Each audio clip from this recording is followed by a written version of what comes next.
بەڵێ بەڕێزان بۆ گفتوگۆ و شرۆڤەی زیاتر لەسەر ئاڵۆزبوونی پەیوەندیەکانی نێوان تورکیا و وڵاتانی ئەوروپا و بەتایبەت وڵاتی هۆڵندا و دواگۆڕانکاری و پێشاتەکان کە لەمڕۆ دوێنێدا لە نێوان هۆڵندا و تورکیادا ڕوویداوە بەتایبەت لێدوانە نێوان بەرپرسانی تورکیا و وڵاتی هۆڵندا میوانداری هەرێک لە دکتۆر زمکان عەلی مامۆستای زانکۆی سلێمانیمان کردووە لە سۆدەکانمان لە شاری سلێمانی هاوکات سیروان بابان ئەندامی پارتی دیموکراتی ئەڵمانیا لە شارێکی لە ئەڵمانیاوە ڕاستەوخۆ لەگەڵمان دەبێت. دکتۆر زمکان چی وا دەکات پەیوەندیەکانی نێوان تورکیا و یەکێتی ئەوروپا بەم جۆرەی ئێستەی لێبێت و بگاتەوە ئاستەی کە تورکیا وڵاتێکی وەک هۆڵندا بەفاشی و نازی ناو ببات؟ بەڵێ ئێمە زانین کەەوە دەوڵەتە سەرچەکانی یەکێتی ئەوروپا بە تایبەتی ئەڵمانیا و هۆڵندا هەڵوێستێکی زۆر خراپیانە لا دروست بووە بەرامبەر بە ڕەجەب تەیب ئەردۆگان و حکوومەتەکەی بە تایبەتی دەسەڵاتی پارتی داد و گەشە بێدان بە تایبەتی لە دوای ئەو هەوڵە کودەتا شکستوادەکەی پارەوە ئەم هێزە ئەوروپیانە پیان وایەکەوە ڕەجەب تەیب ئەردۆگان بە شێوەیەکی زۆر نادیموکراسیانە هەستا بە پاکتاوکردنی دام و دەستگا عەسکەری و سیاسەکانی ئەو وڵاتە لەو کەسانەی کەوە ئەردۆگان و حیزبەکەی بە ئینقلابچی لە ناویان بردن یاخود بە پلاندانان بۆ ئەو کودەتایە بەسەر پارتی داد و گەشە بێدان و ئەردۆگانە ناویان بردن. ئەمە وای هەڵوێستەیەکە بەرامبەر بۆ ڕووداوانەی کە لە ڕابردوودا و دوای کودەتا شکست خواردووەکەی نێو تورکیا ئێستا وڵاتانی یەکێتی ئەوروپا بەمەدایانەبێت هێڵێک بۆ ئاک پارتی و بۆ نمونە ئەردۆغان دابنێن؟ بەڵێ بەلایەنی کەمەوە نایانەوێ هاوکار بن هاریکار بن ئاسانکار بن بۆ ئەوەی کەوە ئەردۆگان و حیزبەکەی بێن لە ئەوروپایە هەڵمەتی هەڵبژاردن بکەن و دەنجێکی زۆر کۆکەنەوە بۆ ئەوەی کەوە ئەو ڕێفراندۆمە بە قازانج و بەرژەوەندی ئەردۆگان و حیزبەکەی بشکێتەوە و بتوانێتەوە سیستمێکی سەرۆکایەتی سنترالی دروست بکات لە ناو تورکیایە. بەڵام بەداخ ئەمە تەنها ئاستێکی بەڵام بەداخەوە ئەمە هاوکاری بە لێکەوتەوی پێچەوانی هەیە و هاوکاری ڕەجەب تەیب ئەردۆغان و ئاک پارتی ئەکا بۆ چکام ئەگەر ئاگات لێبێ کاردانەوەکەی بەو زمانە زبرە بەو زمانە نادیبلۆماسیە بە تاوانبارکردنی هۆڵندا و ئەڵمانیا بە نازیزم بە فاشیزم ئەمە ئەوێ جۆرێک لە قەیران و ئاڵۆزی دروست بکە لەسەر ئاستی نێودەوڵەتی بۆ ئەوەی کەوە خۆی وەکو کەسێکی نیشتیمان پەروەر کەسێک کە پارێزگاری لە نەتەوەی تورکەکە لە بەرژەوەندەکانی تورکەکە بە شێوەیەکەوە جۆرێک لە وزە لە ناو دەنگدەرەکانیان دروستکە و بیهانێنێتە سەرجادە و پاڵیان پێوەنیە بۆ ئەوەی کەوە بە خێراتر بە ژمارەیەکی زۆرتر بێندەنگی پێبن. ئەمە هەڵسوکەوتێکی پۆپیلیستیانەیە پۆپیلیستەکان هەڵسوکەوتیان بەو شێوەیە بیرکردنەوە بەو شێوەیە کە پێیان وایە دروستکردنی قەیران ئالۆزکردنی کێشەکان نانەوەی یعنی دروستکردنی جێژاوێکی گەورە ئالۆزیەکی گەورە بەو شێوەیە هاوکاریانەکە کەوا لایەنی سۆزداری لایەنگرەکانیان بجوڵێن بۆی کە دەنگیان پێبن. کەواتە دەبوو وڵاتانی ئەوروپا چیان بکرد بۆ ڕێگریکردن لەوەی کە لە نێو تورکیادا ڕوودەدات؟ بەڵێ ینی دیبلۆماسی تر بوو کە ڕێگە بەڕاستی من بەرپرسێکی ئەوروپی نیم یاخود ناتوانم سیاست بۆواندا قسەکە لەسەرەوەی دکتۆر بۆیە من پرسیارەکەم بەو جۆرە کرد لەسەرەوەی گەر ئەم هەڵسوکەوتە و ئەم کاردانەوەی وڵاتانی یەکێتی ئەوروپا وا دەکات گروتینێک بێ پشتیوانێکی دیکە بێت بۆ ئاک پارتی یاخود بۆ ئێستا حکومەتی ئێستەی تورکیا ئەیکەواتە ڕێگەی باشی دیکە چییە؟ بەڵێ سەریکە بارودۆخی نێودەوڵەتی و ناوخۆیی بە شێوەیەک نییە کە ڕێگەی باش دامرێ ینی هەر ڕێگەیەک گیرێتە بەر ینی ئەوە لایەنێک بوتنی ئەوەی کە باسم کرد نایەن ینی نەک دژایەتیکردن بەڵام ڕەتکردنەوەی هەڵسوکەوتی نادیموکراسی ئەردۆگان گرتنی هەزارەها لە خەڵکانی تورکیا سجنکردن و بەندکردنی نزیکەی 80 ڕۆژنامە نووس بەرتەسکردنەوە و کەمکردنەوەی فەزای دیموکراسی لە ناو تورکیا گەر ئەردۆگان بتوانێت سەرکەوتوو بێ لەو ڕێفراندۆمەیە ئەوە دەسەڵاتێکی مرکزی دەوڵەتێکی دەسەڵات خواست کۆنتترۆلی تا ڕادەیەک تەواوی دەسەڵاتەکە لە ناو تورکیا نانەوێ ینی ئەوروپیەکان نانێ ئەمە بە تەنها ئاستێکە ئاستێکی تربیرە نەچێت جیۆستراتیژیە ئەوروپیەکان پێیان خۆش نییە کەوا تورکیا بە شێوەیەک لە شێوەکان پەیوەندی کردووە بە کەمپی رووسیاوە بە بەرەی رووسی ئێرانیەوە چکە ئەوانە ڕۆڵێکی زۆر خراپیان جێڕا لە سووریایە باس لە کوشتن و ئاوارەکردنی بە هەزارەها خەڵک بکەین. ئەوروپا نایەوێ هاوکارێکی ئاوا هەبێ یاخود هاوکاری کەسێکی ئاوا بکە لە قوڵایی ئەوروپا ئەمە هەیە. لایەنێکی تر ئەوەیەکەوە لەوانەیە کە ئەوروپیەکانیش چەند هێزێکی تایە لە ئەڵمانیا لە هۆڵندا کە پێویستیان بەوە بێکەوە ئەو ئیسلامۆفۆبیا دروست بکەن یاخود ترس لە موسڵمان دروستکەن یاخود تورکیا بەکاربێنن وەک ئامرازێکی ترس بۆ دەنگهێنان بۆ بەهێزکردن و کۆکردنەوەی دەنگ لە ناو خۆیان. باش دواتر دەگەڕم وڵات دەمەوێت دواتر وەڵامیان پرسیارم بیتەوە ئەی تورکیا بەم هەڵسو کەوتانەی بەم ڕێکارە نوێیانی دەیەوێت چی بە دنیا بڵێ بەڵام دواتر وەڵام بەرەو دەچمە لای کاکسیروان بابان. کاکسیروان تورکیا بۆ دەیەوێت بەم جۆرە مامەڵا لەگەڵ وڵاتانی ئەوروپادا بکات کاردانەوەکانی وڵاتانی ئەوروپا بە تایبەت ئەڵمانیا و هۆڵندا چه ئاماژەیەکە بۆ تورکیا؟ ئەم کاتتان باش یوان باشیتانە یەکمان ئێمە ماوەیەکی زۆرە لەوەتی ئەم حیزبە هاتۆتە سەر حکم لە تورکیا ئەزانین مناڵێکی لاسارە کەوتۆتە ناو بازڕاری سیاسەتی شەرقی ئەوسەط و نیوەی ئەوروپا و ناتۆوە. ئەم سەرگێشەی کە تورکیا ئایکا لە ئەنجامی چەندین شکست خواردنی خۆیەتی لە نێو خۆیە. ئاخیریان کە باسی بکەین هاوڕێم لە کوردستانەوە ئیشارەتی بە زۆر هەڵسوکەوتی نادیموکراتانەی ئەردۆگان و حکومەکەیە پێویست ناکات بچمەوە سەری، بەڵام من بۆ بیری بەڕێستان و بینەرانی خۆشەویست دەهێنمەوە لەوە دەست پێکا کە ئەردۆگان وێنەیەکی خۆی بڵاوکاتەوە کە شار عوسمانی ئەگەڕێنێتەوە، وێنێکی خۆی ئیمپراتۆریەت بڵاوکاتەوە، دەست باڵایە لە ناو ئەو شوێنانەی کە ئیسلام دەست باڵایان هەیە. بیرمان ناچێت کە کەشتیەکی گەورەی نات بۆ غەزە چیان لێ کرد، بیرمان ناچێت کە چۆن هێرشێکی فراوانی کردە سەر ئیسرائیلی وا لێ کرد بە شێوەیەک لە شێوەکان بە نیمچە دیبلۆماسیەک داوای لەبوردنی لێ بکە. ئەمانەی بۆ چووە سەر. بیرمان ناچێت کە لە دروستبوونی داعشا چ ڕۆڵێکی هەیە و ئەمە ینی ناشارێتەوە. بیرمان ناچێت کە ئەم شکست خواردنەکەی کە لە ئەم ئینقلابی ساڵی پارا بوو چۆن هەڵسوکەوتی لەگەڵ خەڵکا کرد، لەگەڵ سوپایە کرد. کۆتایی ئەوروپا ئەمە بە نەفەسێکی دوورەوە مامەڵی لەگەڵاکە، بەڵام هەر لەم سودێوی بەڕێستانە لەم کەناڵی بەڕێستان 5 ڕۆژ لەمەوە پێش لە پێشهاتەکان من وتم ئیتر کاتی ئەوە هاتۆ ئەڵمانیا و ئەوروپا بڵێن بەسە. ئەمە وشەی بەسەکەیە. هۆڵەندا کارێکی نامامەڵەیەکی نادرستی نەکردووە بە پێچوانەوە هەتا 2 ڕۆژەمەوە پێشیش لە یەکێتی ئەوروپا بڕیاردرا بوو لەسەر ئەوەی نابێ هیچ وەزیرێک و هیچ کەسێکی تورکی بەرپرسی تورکی لەو پارتەی ئەردۆگان بێن لە ناو ئەوروپایە بانگەشەی هەڵبژاردن بکەن. ئەمە بۆ تایبەت لەبەر ئەوەی آخر پێشاتەکە ئەم وشەی بۆیە زۆر جوانە. ڕێگەم بیت لە دقیقا بۆ بەڕێستان و بۆ بینەرانی ڕووکەمەوە. لە ناو ئەوروپایە ڕەهەندێک هەیە ڕەهەندی تورکی پێڵێن، بازارێکی بازاری تورکی پێڵێن، دیبلۆماسیەتێکی دیبلۆماسیەتی تورکی پێڵێن. هەر چ شێوازێک بە ناقۆڵا ئەڕواجگە لە ئەوروپی بێ تورکیە. دوای ئەوە ڕەوەندێکی و یان جالیەکی تورکی منەظەم هەیە. ئەم جالێ تورکیە منەظەمە لە خۆی ئەبینێتەوە لە ناو کافیتریاکان، لە ناو بازاڕە، لە ناو مزگەوتەکان، لە ناو دەوائرەکانی حکومەتی فیدرالیە. ئەمانە وا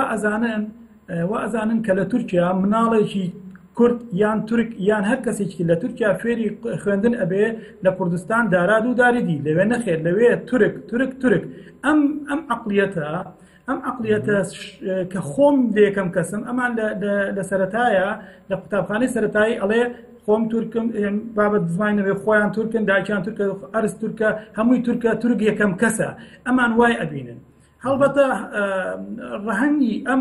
ئەم هەڵسوکەوتەی کە میلەتێکیان وا پەروەردە کردووە کە ئێمە و بەس اینجا ئێستا ئەمە خستۆتە مێشتی خۆیانەوە هەروەها ئەردۆغانیش ئەمەی لە مێشتی خواداناوە ئەگەر هاتوو شەرقی ئەوسەتی گرت و بە کوردستان و بە سووریا و بە ئێران و بە ئێمە شوێنێکی ترێ ڕەنگە کورد پێی پێ نەبرد بێ بە خەڵکی عوامەکە بولگاریا چیچانستانی ئەمانەیە دەستی تیا هەیە باڵا دەستە لەوێ لە پەرلەمانەکانیانە خەڵکی هەیە و ئەزانێ ئەوروپاش لقمەیەکی پچکۆلی ئەچێ بە کوردیا نەخێر لەمڕۆوە هۆڵەندا و ئەڵمانیا هەموو ئەوان کەواتە کاکسیروان ئەکرد پرسیارەکە بۆ جۆرە بە قورجان و ناچێ بە قورجان نابێت باش کەواتە ئەو بەسەی کە وڵاتانی کێتی ئەوروپا بڕیاریان لەسەرداوە بە تورکیا بڵێن بەس لەبەر پێشێلکاری دیموکراسی نییە لە نێو خۆی تورکیادا بەڵکو لە ترسیم ئەوەیە کە تورکیا مەترسی بێت بۆ سەر وڵاتانی کێتی ئەوروپا بە هەردوو شێوەکە ڕاستە یەکێکیان دیموکراسی لەو وڵاتانەی کە تورکیا خۆی بەشێکە لە ناتۆ شەریکە بەشە و دوای ئەوە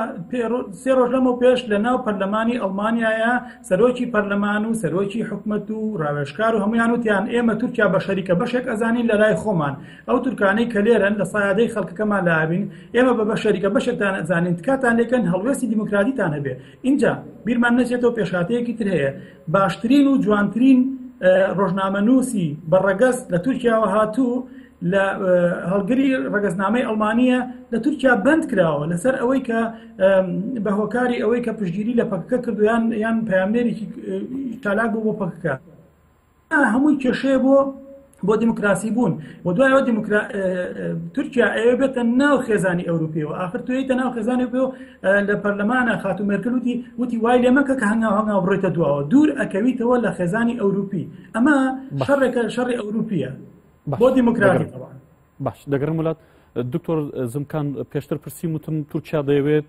چی بڵێ بە وڵاتانی ئەوروپا بەم ڕێکارە نوێیانە بەم هەنگاوە نوێیانە بەڵێ لەگەڵ زۆربەی ئەو پێشنیارانەم کە میوانە بەڕێزەکەت لە ئەڵمانیەوە کردی بەڵام ئەبێ شتێکمان بیر نەچێ ویژەوەیەکەوە بە تایبەتی پارتی دادوگەشە پێدانلەوەتی لەسەر حکومە بە هیچ شێوەیەک هیچ هیوایەکی نەماوە کە پەیوەندی بکە بە یەکێتی ئەوروپاوە بەڕاستی زۆرن ئەوانەی کە هۆکارن ناڵن کە تورکیا بچێتە یەکێتی ئەوروپا و ینی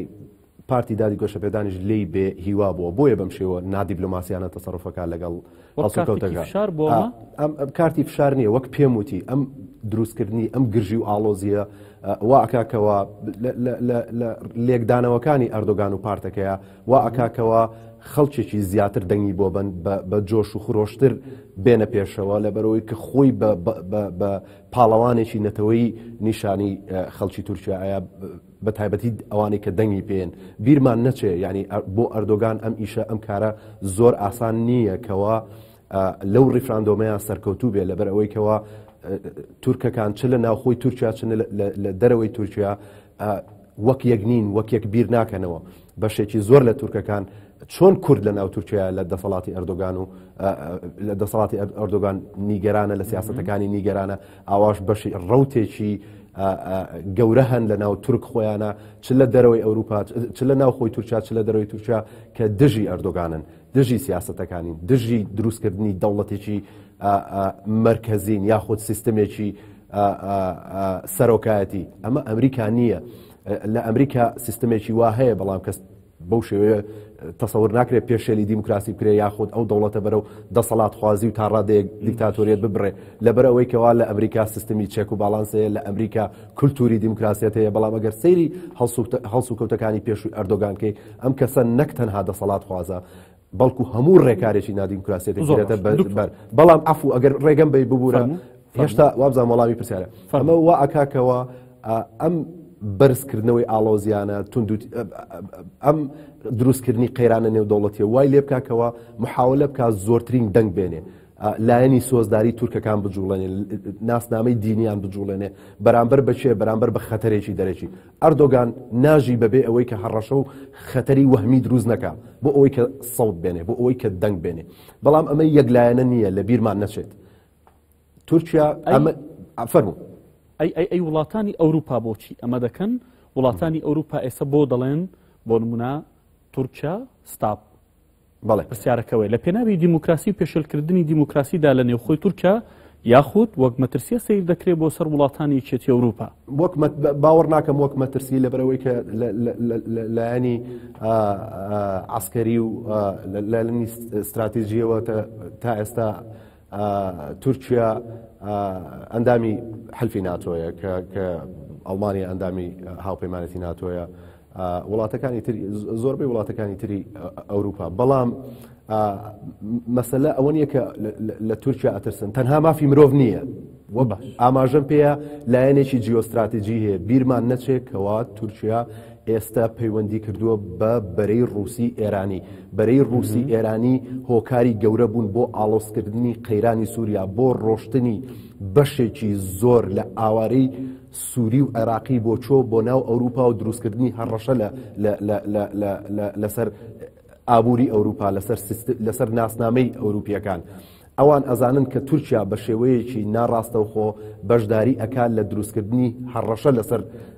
یەکێتی ئەوروپا نەک خۆی وەک تورکیا یعنی ئەمە هەر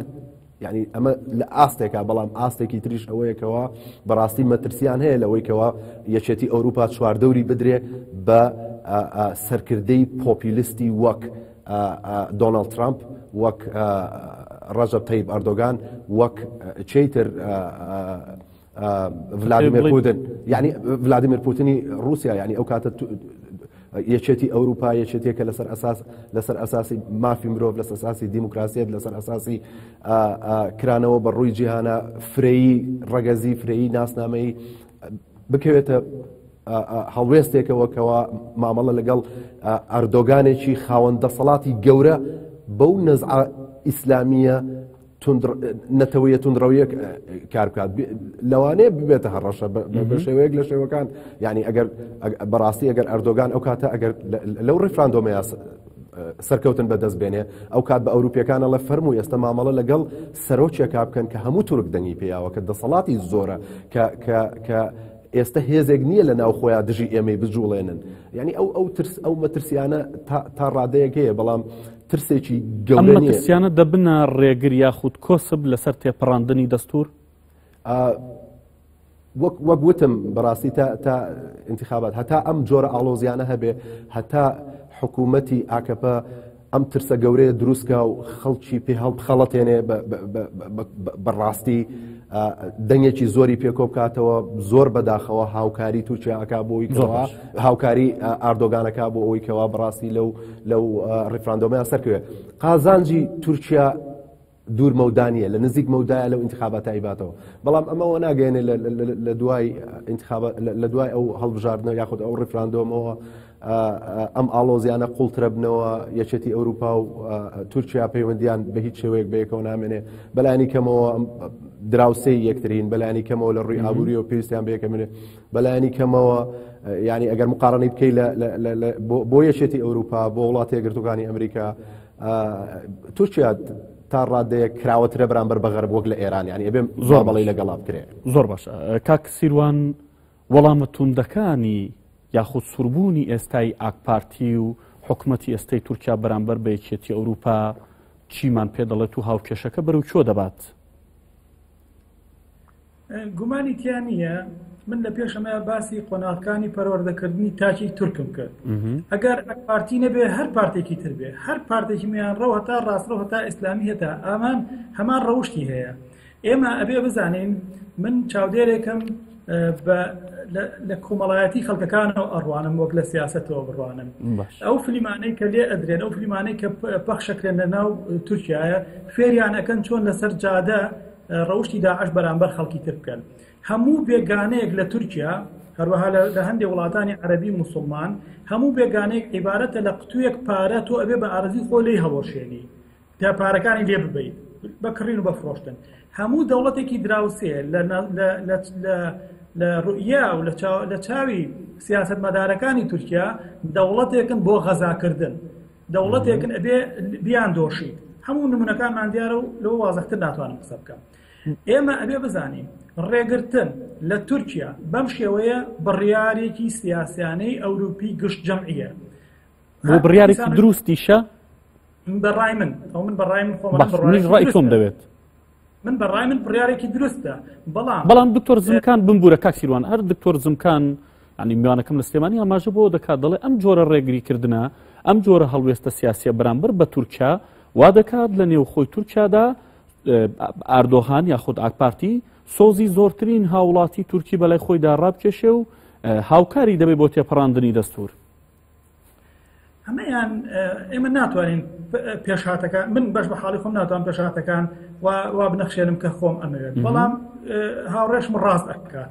هیچ کێشە نیە لە وڵاتی خۆیان چی ئەکا من لە ماڵی خۆمە چی ئەەکەم ئازادی تاکی خۆمە کەس پێی نەوتووە بە تایبەتی ئەوروپا هێندە عەقڵیان فراوانە پێی ناڵێن لە وڵاتی خۆتا چیەکە یانایکەی دەنگ ئەهێنی یانایەنی ئەوە کێشەی خۆتە کێشەکەت بهێنە ماڵی ئێمەوە پێی وتراوە بنەماکانی دیموکراتی بپارێزە شەڕ لەگەڵ پەگەکەیان مەکە و کورد مەچەوسێنەرەوە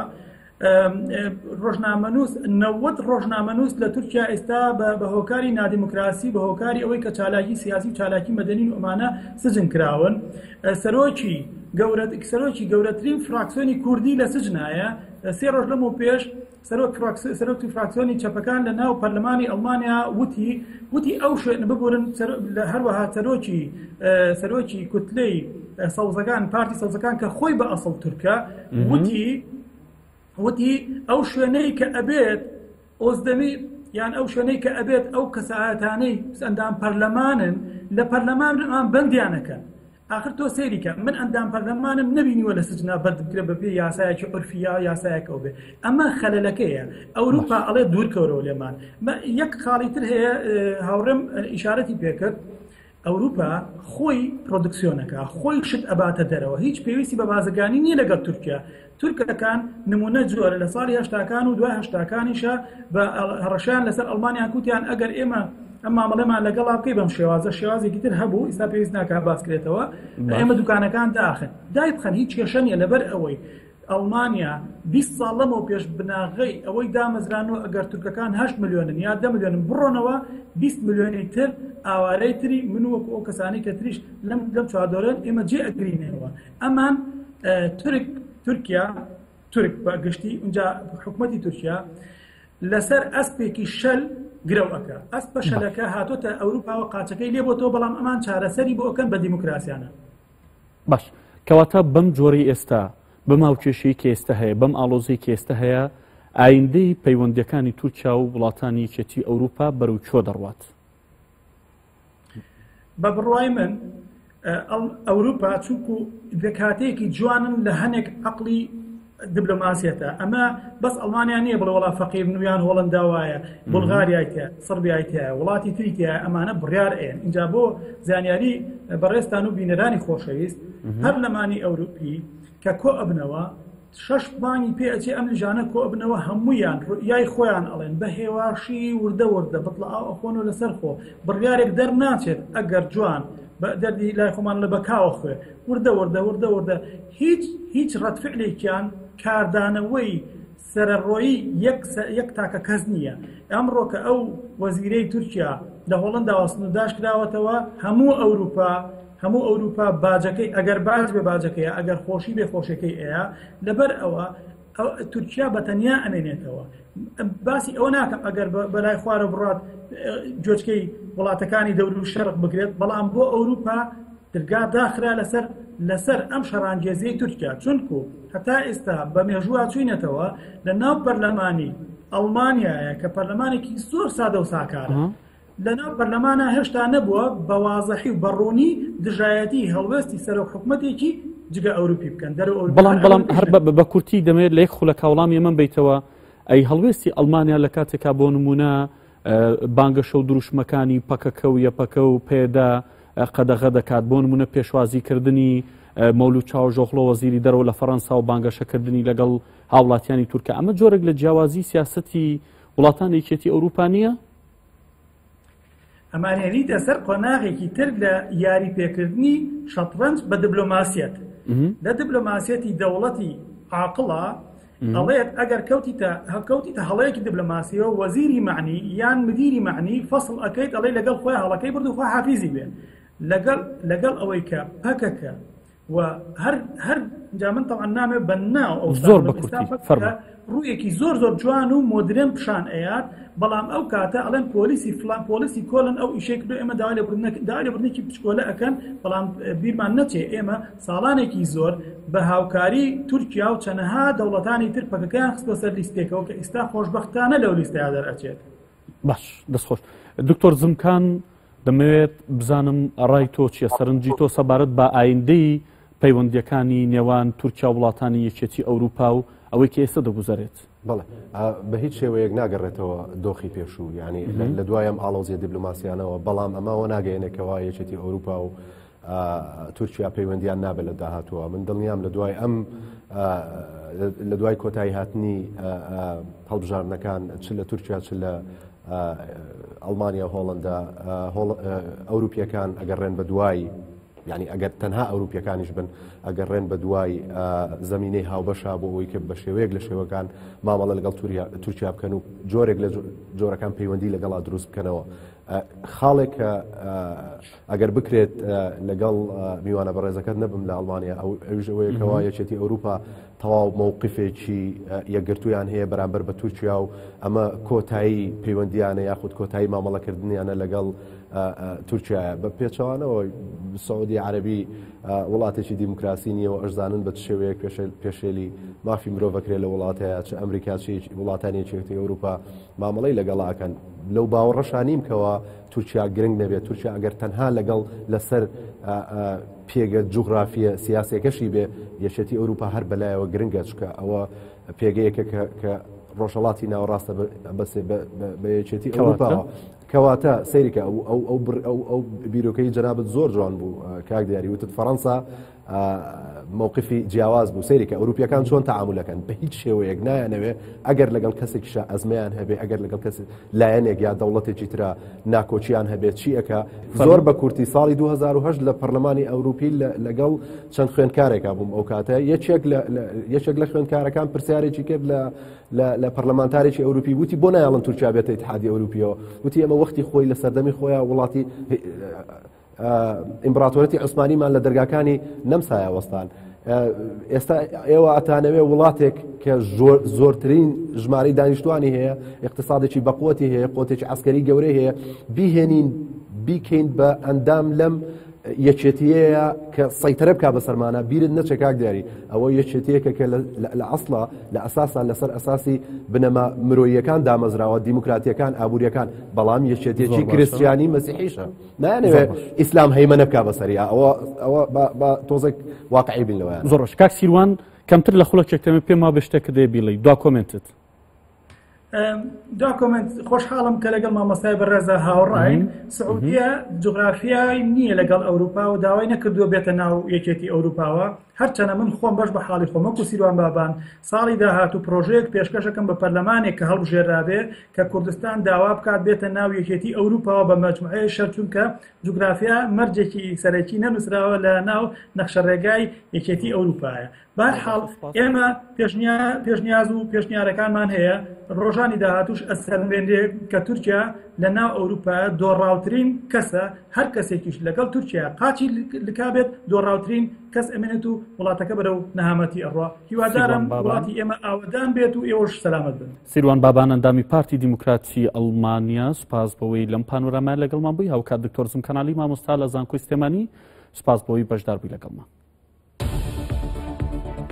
بێوەی لە کۆڵینەوە لەگەڵ تۆمەتبارەکاندا بکە لیژنەیەک لە دادوەرانی سلێمانی دۆسەی سووتاندنی کەناڵی NRT داخست. بە مەبەستی خۆپاراستن لە هێرشی کیمیایی داعش وەزارەتی پێشمەرگە یەکەی بەرگری کیمیایی دامەزران.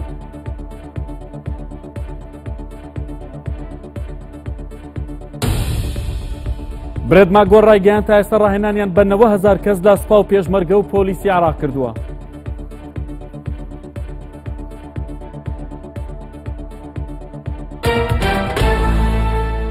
هەمیشە بە هەواڵ و زانیاری زیاتر سەردانی سایتی NRTTV.com بکەن. سوپاس بۆی کە بینەری پانۆراما بوون کامەران.